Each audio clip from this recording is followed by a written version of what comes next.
With the word for today, Monday, August 17th. Have a cooperative spirit. 1 Corinthians 3:9. We are God's workers working together. A cooperative spirit will become your norm once you embrace the fact that you plant seeds of your own success when you support others. Take the case of Paul and Apollos. Some of the Christians at Corinth felt that they had to choose sides as to which one to follow, despite the fact that they preached the same gospel. Paul took them to task for their carnal attitudes. One of you says, I belong to Paul, and another says, I belong to Apollos. When you say things like this, you are acting like people of the world. Is Apollos important? No. Is Paul important? No. We are only servants of God who helped you believe. Each one of us did the work God gave us to do. I planted the seed, Apollos watered it. But God is the one who made it grow. So the one who plants is not important. The one who waters is not important. Only God who makes things grow is important. We are God's workers working together. In an attempt to blow out another's light so that their own lights can shine, some ministers make disparaging remarks about other ministries. And it's such a turn off to both believers and non-believers. Paul's primary objective was to spread the gospel, and he wanted to make sure that no minister was hindered from doing so.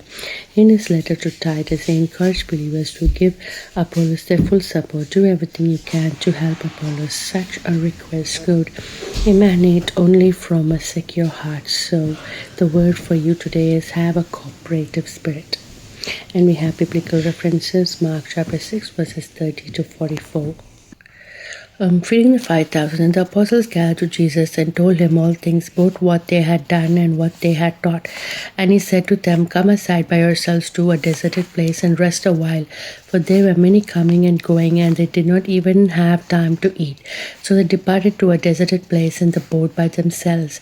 But the multitude saw them departing, and many knew him, and ran there on foot from all the cities.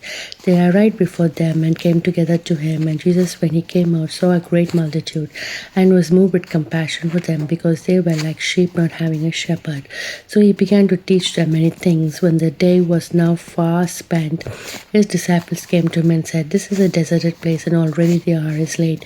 Send them away, and they may go into the surrounding country and villages and buy themselves bread, for they have nothing to eat. But he answered and said to them, You give them something to eat. And they said to him, Shall we go and buy 200 denarii worth of bread and give them something to eat? But he said to them, How many loaves do you have? Go and see. And when they found out, they said, 5 and 2 fish. And then he commanded them to make them all sit down in groups on the green grass.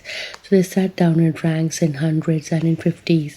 And when he had taken the 5 loaves and the 2 fish, he looked up to heaven and blessed and broke the loaves and gave them to his disciples to set before them.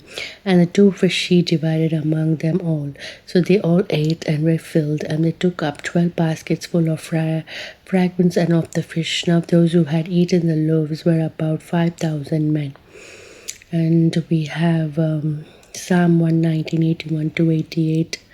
My soul faints for your salvation, but I hope in your word. My eyes fail from searching your word, saying, When will you comfort me? For I have become like a wineskin in smoke.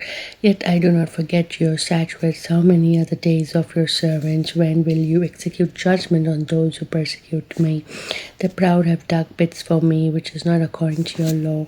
All your commandments are faithful, and they persecute me wrongfully. Help me. And they almost made an end of me on earth, but I did not forsake your precepts. Revive me according to your loving kindness, so that I may keep the testimony of your mouth. And we have Proverbs 21, 17 to 19.